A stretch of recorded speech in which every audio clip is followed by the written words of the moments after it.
안녕하세요. 건강 365 아나운서 추인경입니다. 태음인, 소음인, 태양인, 소양인, 사상체질에서 구분하는 체질 감별법입니다. 체질을 참고로 건강 습관을 이어가는 분들이 많은데요. 한의학에서 설명하는 체질은 어떤 의미인 걸까요? 체질을 바꿀 수도 있는 걸까요? 체질로 구분되는 기준도 궁금한데요. 체질에 따른 외적인 모습이나 잘 맞는 음식과 성격까지 체질을 어떻게 생각하고 활용할 수 있을지, 또 체질과 관련해서 오해하는 부분은 없을지 오늘은 한의학의 체질을 생각해 보겠습니다. 건강 365 빌 메들리 앤 제니퍼 번스의 The Time of My Life 듣고 시작하겠습니다. KBS 라디오 건강 365 함께하고 계십니다. 체질에 대한 얘기, 일상에서 많이 하죠. 태양인, 태음인, 소양인, 소음인의 크게 4가지 체질로 구분해서 설정하는데요.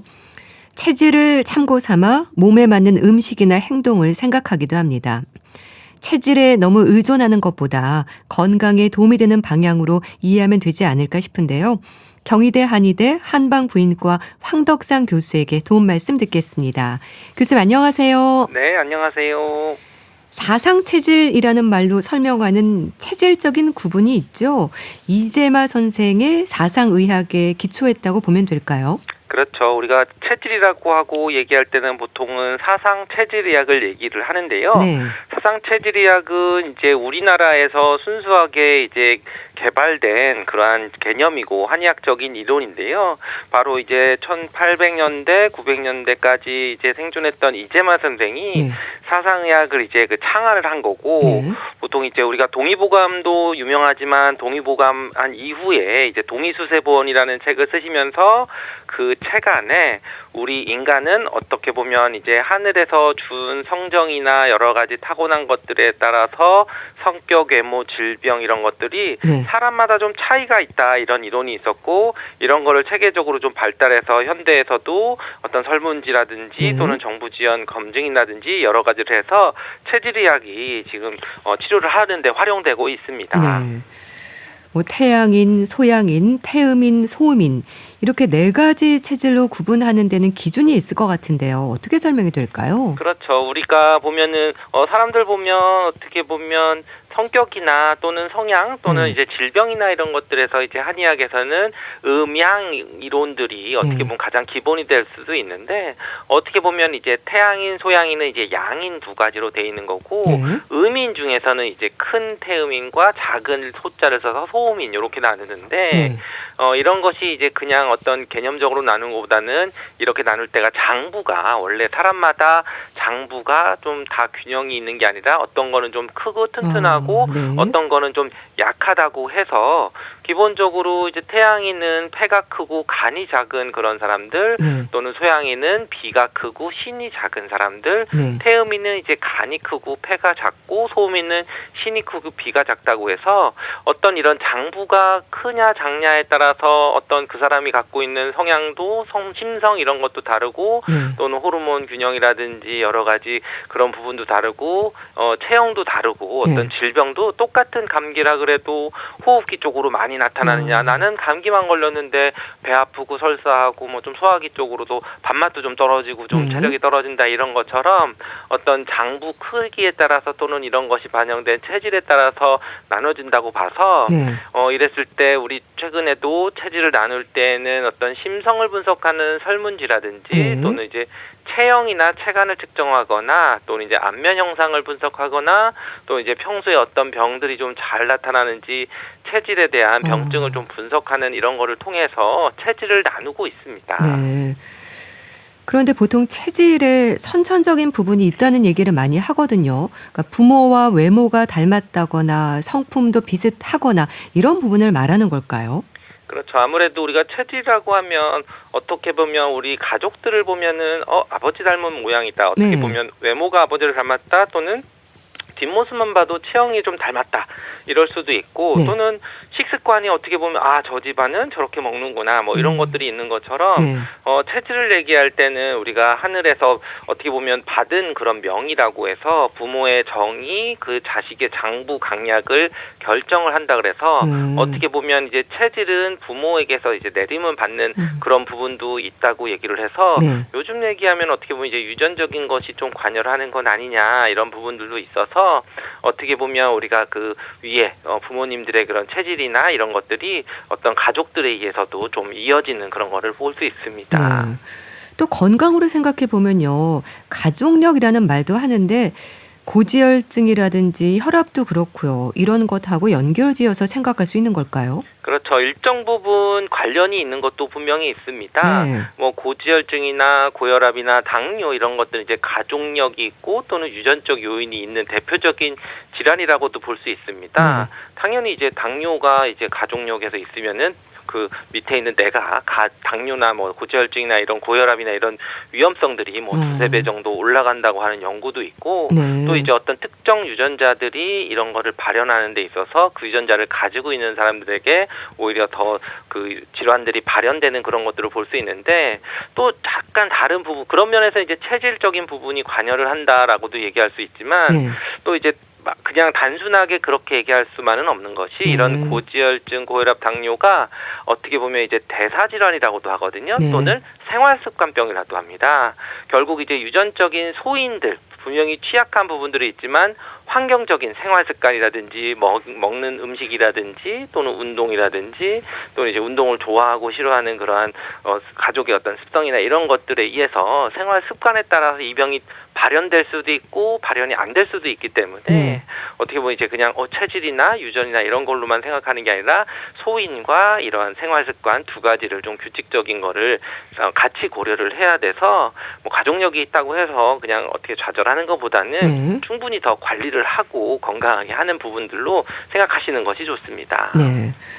뭐 체질을 구분하는 데 있어서 이제 장부의 크기라든지 성격, 성향, 질병 여러 가지를 이제 고려한다고 하셨는데요.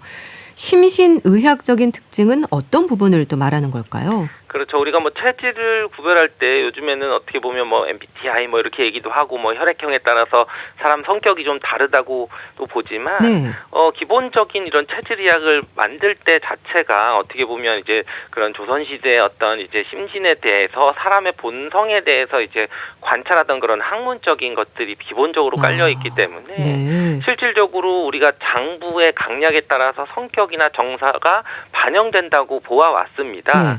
예를 들면은 우리가 좀 심약하다, 여린 사람 이런 사람들을 심약하다고 표현하죠.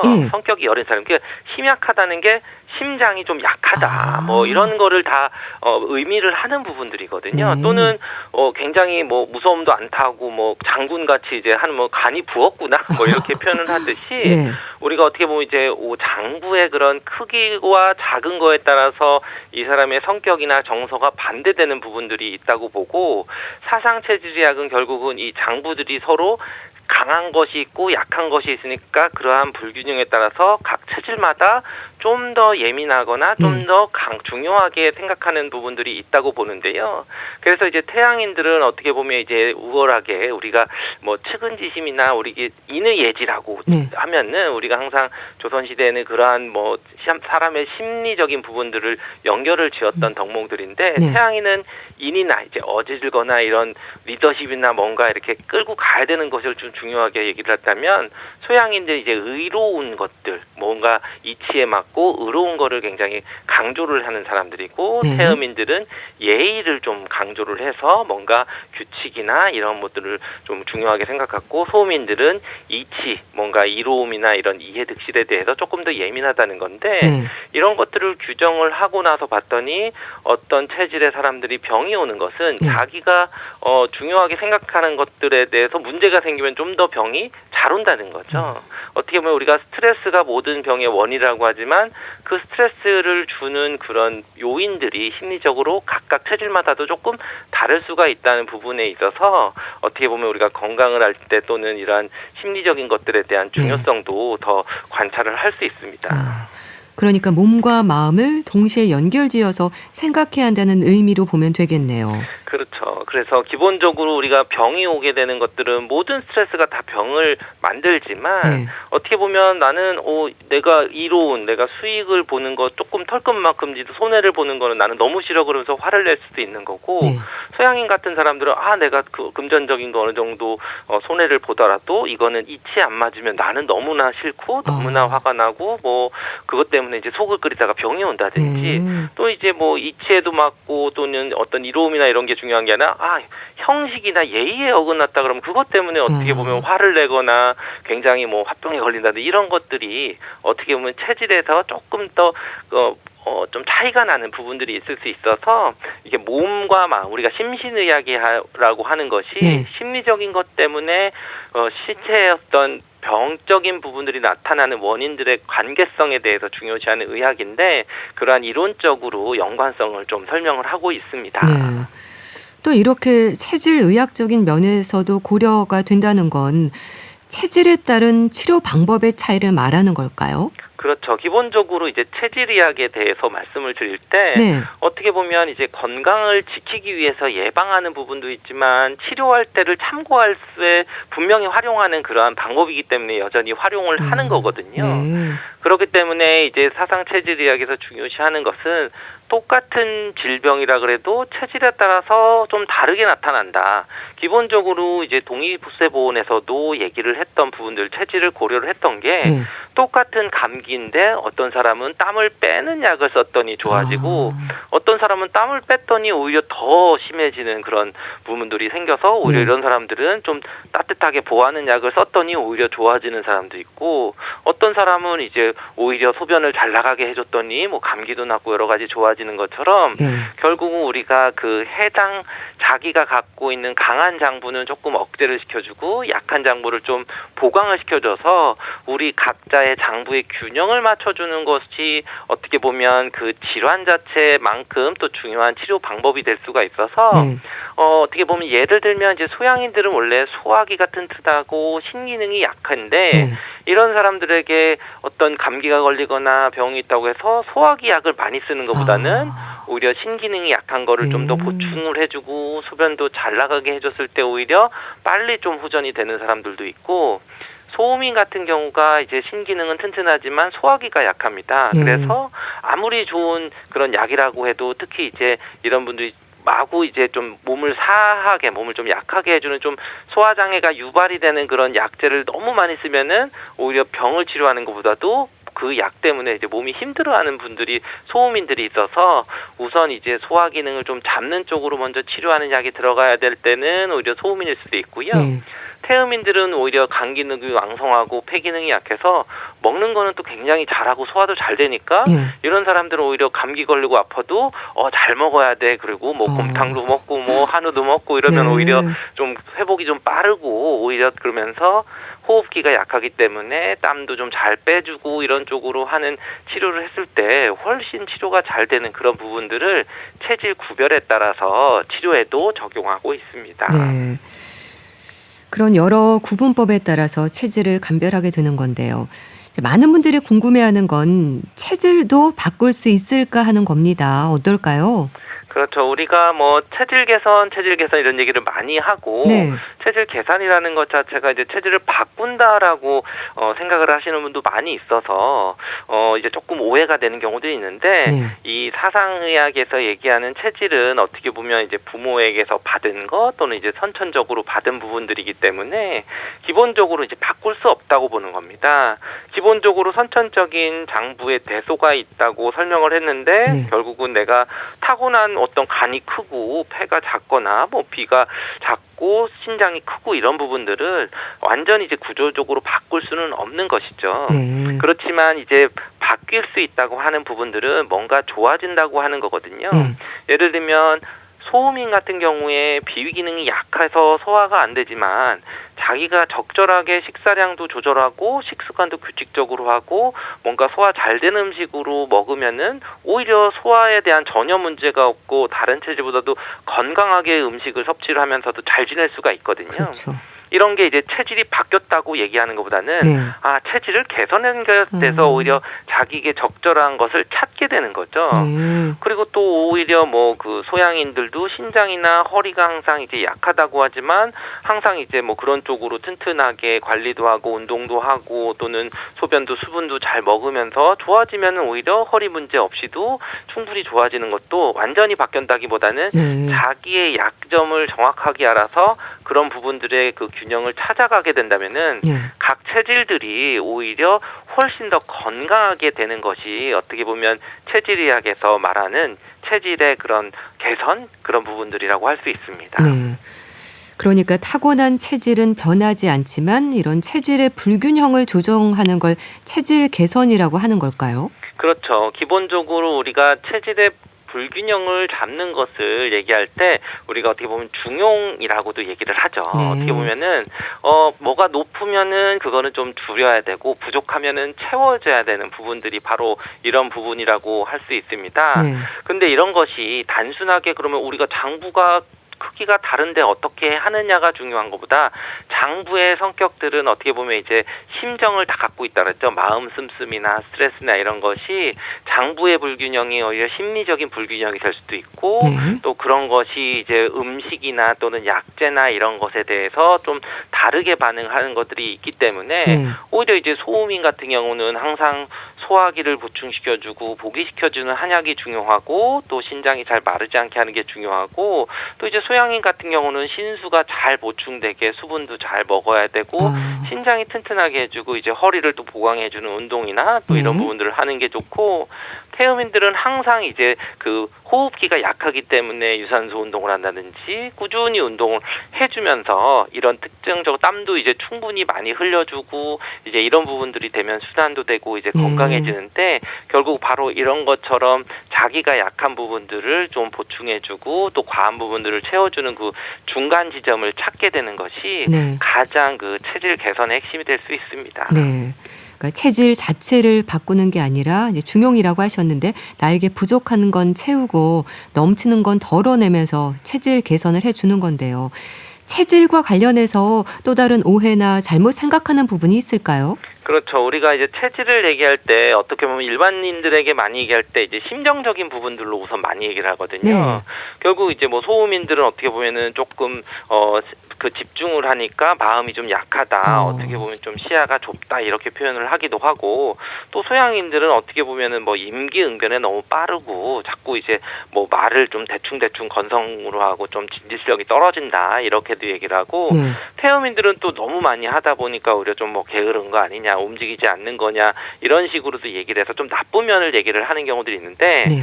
실제로 모든 체질은 다 장단점이 있는 거거든요. 그렇죠. 그렇기 때문에 특정 체질이 무조건 나쁘다 또는 특정 체질이 무조건 좋다 이렇게 얘기를 하는 게 아니고 이렇게 체질을 나눈 것은 자기의 장단점을 알고 그거를 이해했을 때 서로 균형을 찾다 보면은 소음인들이 오히려 정말 뭐 소화기 쪽에 탈이 없이 계속 뭐든지 잘 먹는 사람이 될 수도 있는 거고 네. 태음인들도 오히려 뭐 게으른 것보다는 정말 넓은 부분들에까지도 다 광범위하게 관여를 하는 굉장히 부지런한 사람이 될 수 있는 것처럼 특정 질환이 좋다 나쁘다 이런 것은 아니고요.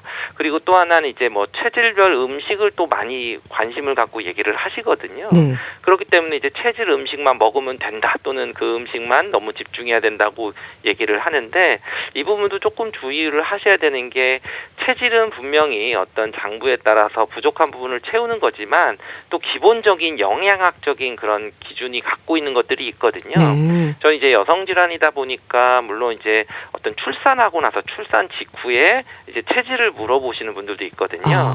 산후에 회복되는데 뭔가 좀 쉽지 않고 힘드니까 체질에 따라서 먹어야 되는 게 아닙니까라고 하면서 어떤 체질의 음식을 먹을까요? 질문하시는 분들이 많으시거든요. 네.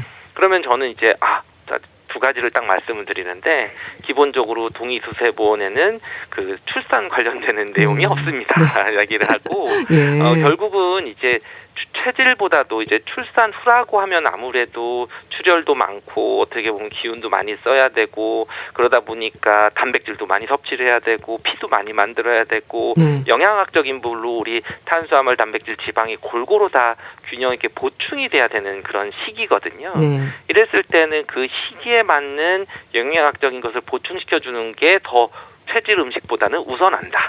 그러니까 뭐 체질이 뭐 고기를 먹으면 되고 뭐 채소만 먹어야 되고 이런 거보다는 기본적으로 피를 보충시켜주는 그 영양학적인 게 우선할 때도 있다고 볼 수도 있고요. 그리고 또 하나는 이제 체질이라는 용어가 어떤 다른 체질과 좀 오용되거나 이렇게 혼용되는 경우들도 분명히 있어서 지금 말씀드리는 것은 사상 체질인데 또 이것을 좀 세분한 뭐 발 체질도 있을 수 있고 또는 뭐 형상 체질도 있고 또는 어떻게 보면 나는 그냥 잘 살이 많이 찌는 체질이야 또는 뭐 나는 밥을 많이 먹는 체질이야 뭐 나는 고기가 잘 안 맞는 체질이야 이런 것처럼 다양한 개념의 체질들과 혼용되는 경우들도 있기 때문에 이런 것도 이제 좀 너무 다 동일시해서 하는 것보다는 오해를 하시면 안 되는 경우들이 있습니다.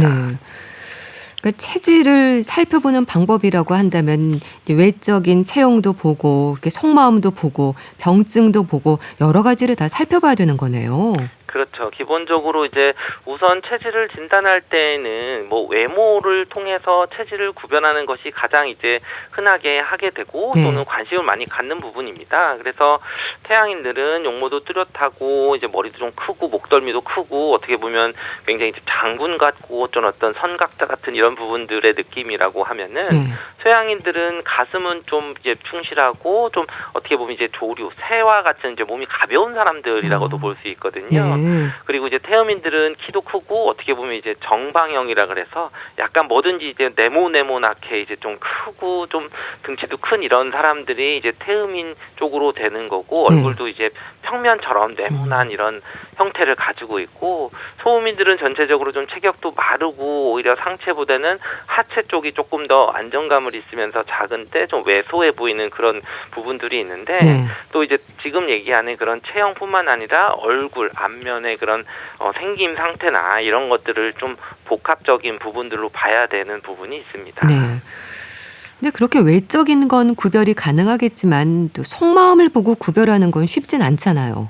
그렇죠. 아무래도 이제 기본적으로 사상의학이 개발됐을 때 인간의 본성이나 심리, 성리학이나 이런 것들이 기본이 됐기 때문에 인간의 속마음에 대해서 얘기를 하는 부분들이 요즘에 얘기하는 어떻게 보면 뭐 MBTI나 다른 그런 뭐 혈액형에 따른 성격이나 이런 것처럼 많이 관심을 갖고 하는 건데 사상의학도 이제 그런 쪽으로 좀 나눠져 있습니다. 그러다 보니까 이제 그런 부분들을 이제 설문을 할 때 그런 심성들을 알 수 있는 설문을 하게 되는데 이럴 때 좀 주의해야 되는 것은 나는 그렇게 했는데 이제 어떤 나이에 따라서 또는 직업적 경험이나 어떤 사회화된 거에 따라서 자신들의 이제 본성을 숨기거나 어떻게 보면 나는 이 정도면은 나는 대범한 사람이라고 생각했는데 의외로 좀 그렇지 않은 부분들이 있어서 조금 주의해야 되는 부분이 있다는 점을 먼저 말씀드리고 뭐 소양인들은 아무래도 이제 심리적으로 좀 눈이 발달하고 좀 잘 보는 사람들이거든요. 그렇기 때문에 이제 임기응변도 빠르고 어떻게 보면 좀 예민하고 주변에 있는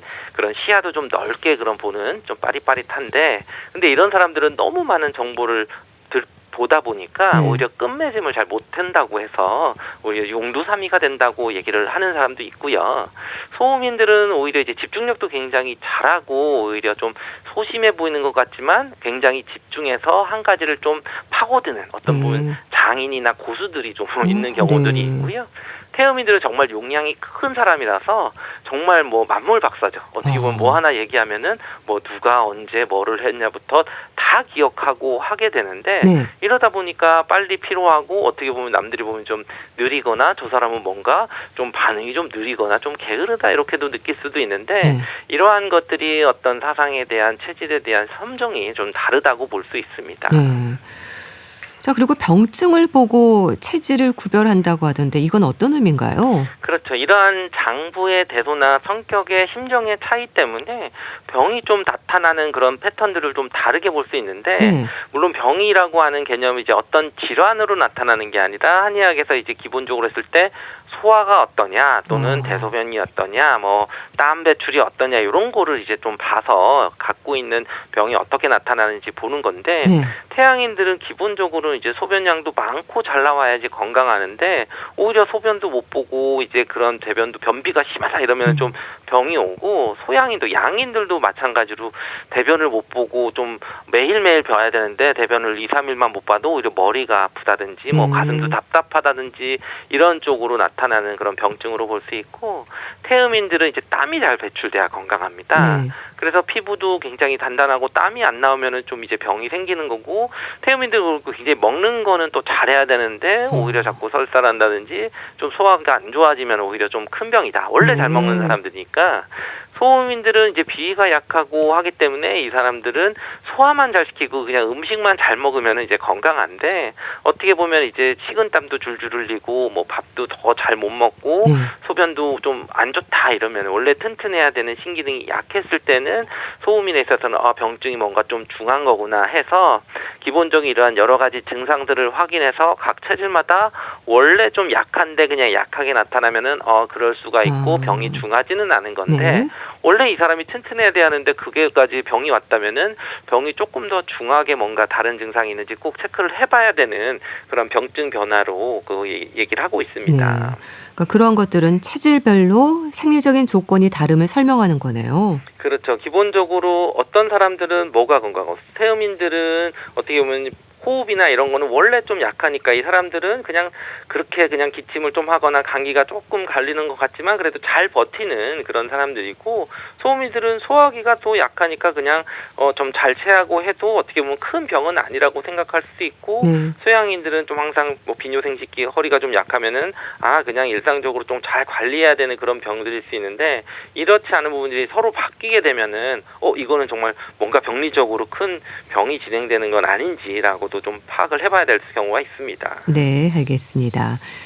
자, 오늘은 한의학의 체질에 대해서 알아봤는데요. 체질별 구체적인 내용은 또 다음 주에 이어가겠습니다. 오늘 말씀은 여기까지 듣겠습니다. 경희대 한의대 한방부인과 황덕상 교수와 함께했습니다. 감사합니다. 감사합니다. KBS 라디오 건강 365 함께하고 계신데요. 양수경의 당신은 어디 있나요? 듣고 다시 오겠습니다. KBS 라디오 건강 365 함께하고 계십니다. 건강책 정보 북컬럼니스트 홍순철 씨 안녕하세요. 네, 안녕하세요. 오늘 소개해 주실 책은 제목이 간이 살아야 내가 산다. 간 건강에 대한 얘기네요. 그렇습니다. 뭐 한동안 간 때문이야 노래도 있었잖아요. 네. 참 간이 우리 건강에 중요한 부분인데요. 제가 개인적으로 지난해 말에 건강 검진을 받았는데 뭐 지방간 소견을 들었거든요. 근데 어떤 느낌이었을까요? 불안하죠 아무래도. 그런가요? 네. 제가 너무 둔감했군요. 저는 당연히 50대 중반쯤 되니까 지방간 정도야 뭐 당연히 생기는 거네. 많은 분들이 있는 질환 아닐까라고 생각을 했습니다. 나이 들면 어쩔 수 없는 것이라고 생각을 했어요. 그런데 실제로 전 세계적으로 인구 3명 가운데 1명이 지방간을 앓고 있을 정도로 이 지방간이 흔한 질병인 건 맞다고 그럽니다. 네. 그런데 이 책을 읽고 나니까 이거 대수롭지 않은 질환이다. 라는 거를 알게 됐는데요. 이 지방간이 만병의 시작이 될 수 있다고 그럽니다. 정상적인 간에는 보통 지방이 5% 정도 축적이 돼 있는데 이 지방간은 간세포 안에 중성지방이 과도하게 축적이 돼 있으면 우리가 지방간이라고 이야기합니다. 근데 보통은 술 또는 기름진 음식이 지방간의 원인이다라고 알고 있어요. 이게 잘못 알려진 거라고 그럽니다. 실제로는 탄수화물의 과잉 섭취라든가 에너지 소비 부족 때문에 지방간이 생기는 경우가 더 많다라는 거죠. 그리고 흰 쌀밥이나 빵이나 면이나 설탕이 많은 가공식품들을 주로 먹는다면 우리 간에서 남은 에너지를 지방으로 전환해서 저장한다고 그럽니다. 활동량까지 적다면 이런 식단이 반복된다면 아무리 술을 먹지 않아도 우리 몸에 지방간이 쌓일 수 있다라는 거죠. 흔히 우리가 이 지방간이 알코올성 지방간 그리고 비알코올성 지방간 이렇게 나눌 수 있는데 요즘 비알코올성 지방간은 대사 이상 지방간으로도 부른다고 그래요. 사실 알코올성 지방간은 술 때문에 그런 거고요. 대신에 비알코올성 지방간 이거는 비만이라든가 네. 고지혈증이라든가 당뇨병이 있는 상태에서 간에 지방이 과도하게 축적되는 상태를 의미를 하는데 네. 사실은 이게 더 위험한 지방간이다라고 최근 이야기를 하고 있습니다. 네. 참 우리가 중년의 나이를 지나면서는 이런저런 만성질환에 불안감을 갖게 되잖아요. 홍순철 씨도 그러셨다고 하셨지만은 지방간은 흔한 질환이기도 해서 나이 들면 다 생긴다는 생각도 하시는데 그건 아닌 거죠. 그렇습니다. 저자는 의사이신 건가요? 예, 이 책을 쓰신 분이요. 구리하라 다케시란 분이신데 네. 일본에서 40년 동안 3만 명이 넘는 간 질환 환자를 치료한 분이십니다. 네. 그래서 일본 간학회가 인정하는 간 질환 명의로 불리는 분인데 저자는 간의 여러 가지 이 질환에 대한 이야기를 하고 있지만 특히 네. 지방간에 대한 이야기를 많이 하고 있어요. 지방간이 네. 장수에 있어서 너무나 중요한 부분이다. 그리고 이게 있으면 이후 10년 동안의 건강을 갉아먹을 수 있다라고까지 이야기하고 있는데요. 네. 간이 일단 지치게 되면 네. 여러 가지 문제들이 생깁니다. 각종 질병, 네. 비만, 피로의 문제들이 생겨나는데 반대로 지쳐있던 간이 회복이 되면 이런 문제가 해소될 수 있다라는 거죠. 그렇군요. 간은 우리 몸에서 일종의 생명 유지 본부 역할을 하고 있습니다. 영양소 대사, 네. 해독, 항산화, 면역, 호르몬 분해 무려 500가지가 넘는 생리 기능을 담당하고 있는데요. 네. 실제로 간이 밤낮 없이 일하는 덕분에 우리가 평범한 일생을 살아갈 수 있다라는 거죠. 그리고 간 또 하나의 특징이 있는데 다른 어떤 기관과 비교해 볼 때 재생 능력이 뛰어난 장기라는 겁니다. 아, 그렇죠. 실제로 간의 70에서 80%를 절제해도 6개월 이내에 거의 원래 크기와 기능으로 회복될 수 있다고 그럽니다. 네. 근데 문제가 있는데 이걸 방치하는 겁니다. 이게 더 큰 문제인 거죠. 네. 지방간과 염증이 악화하고 이게 이제 간경변이라든가 그렇게 되면 회복불능의 상태, 간암 네. 이렇게까지 발전될 수 있다는 겁니다. 많은 분들이 상식적으로 알고 있는데 우리가 간을 침묵의 장기라고 부르지 않습니까? 그렇죠. 실제로 간은요. 네. 기능의 70%가량이 손상이 돼도 뭐 별로 일종의 전조 증상 같은 게 없다고 그래요. 통증이나 이상 신호가 있어야지만 병원을 찾아가는데 별다른 증상이 없다 보니까 관리 우선 대상에서 빠지게 되고 뒤늦게 간에 큰 문제가 있다는 사실을 알게 되는 경우가 많이 있다라고 경고하고 있습니다. 네. 말씀하신 것처럼 간은 침묵의 장기로도 알려져 있어서 더 신경을 써야 할 텐데요.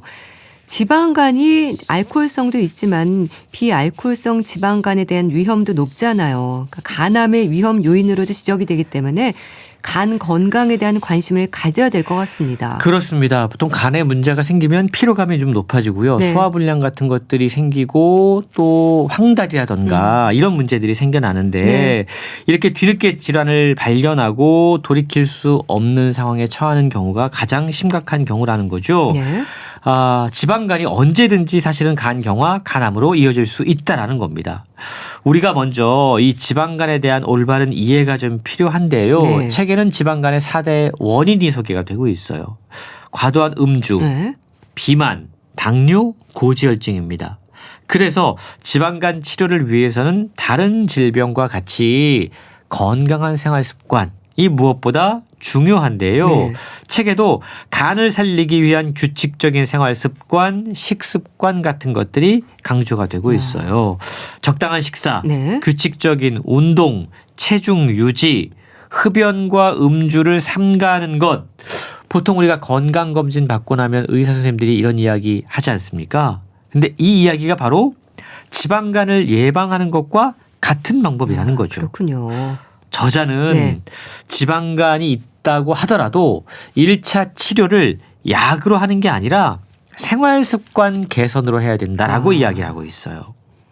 한국의 성인 3명에서 4명 가운데 1명이 지방간이라고 그럽니다. 네. 실제로 대중적인 병이 됐습니다. 네. 그런데 이렇게 아무런 신호도 없다가 갑자기 망가져서 발견되는 이 간의 문제, 일상은 무너뜨릴 수 있는 정말 심각한 질환이 될 수 있다라는 거죠. 그래서 간이 재생할 수 있을 때 개입하는 것이 최선의 치료 전략이다라고 저자는 이야기하고 있습니다. 네. 지방간의 1차 치료는 생활습관의 개선이다. 간이 재생할 수 있을 때 개입하는 게 치료 전략이다. 마음에 와닿네요. 일단 평소 나의 생활부터 돌아볼 필요가 있겠어요. 그렇습니다. 최근에 지방간의 주범이 술보다 당이다라는 사실이 밝혀졌다고 그럽니다. 네. 그래서 단 음료라든가 과자, 정제 탄수화물, 또 책에 보면 밤에 특히 과일 많이 드시는 것도 상당히 간에는 안 좋다라고 이야기하고 있는데 네. 요즘 젊은 층에서도 그래서 지방간이 빠르게 확산하고 있다고 그러죠. 그리고 이 간의 문제는 언제든지 연쇄 작용을 만들어낼 수 있다라는 겁니다. 네. 그리고 지방간이요.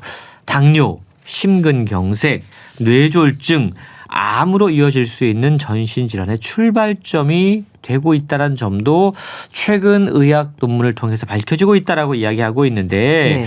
우리가 지방간의 명칭이 최근 바뀌었다는 점도 확인할 필요가 있을 것 같습니다. 2024년부터 네. 지방간의 명칭을 질환의 원인과 이 특성을 더 정확히 반영하기 위해서 대사 이상 지방간 질환 이렇게 변경해서 네. 사용하고 있다고 그래요. 이렇게 바꾼 이유는 네. 보통 우리가 간 문제 그러면 다 알코올성만 생각을 하는데 그게 아니라 간에 문제가 생기게 되는 건 비만, 당뇨, 고지혈증 여러 가지 대사 이상 때문에 이 문제가 생길 수 있다는 점을 강조하기 위해서 이름까지 바뀌었다는 거죠. 네. 사실 간에 생기는 여러 가지 문제들은 나쁜 생활 습관 때문입니다. 네. 이걸 고치는 건 쉽지 않죠. 근데 더 큰 문제는 우리가 건강을 챙기기 위해서 하고 있는 습관들이 사실은 간에 치명적일 수 있다는 사실입니다. 예를 들자면 몸이 피곤할 때 힘들 때 우리가 사탕이나 초콜릿 같은 거 먹지 않습니까? 네. 또 과일 같은 경우도 건강에 무조건 좋을 거다라고 생각을 해서 식사 후에 후식으로 과일 먹는 경우 참 많습니다. 간에 좋은 건강 보조 식품들을 챙겨 드시는 분들도 많아요. 네. 운동하면 이온 음료 드시는 분들 많습니다. 그렇네요. 이거 다 간에는 좋지 않은 습관들이다라는 점 기억해야 될 것 같습니다. 네.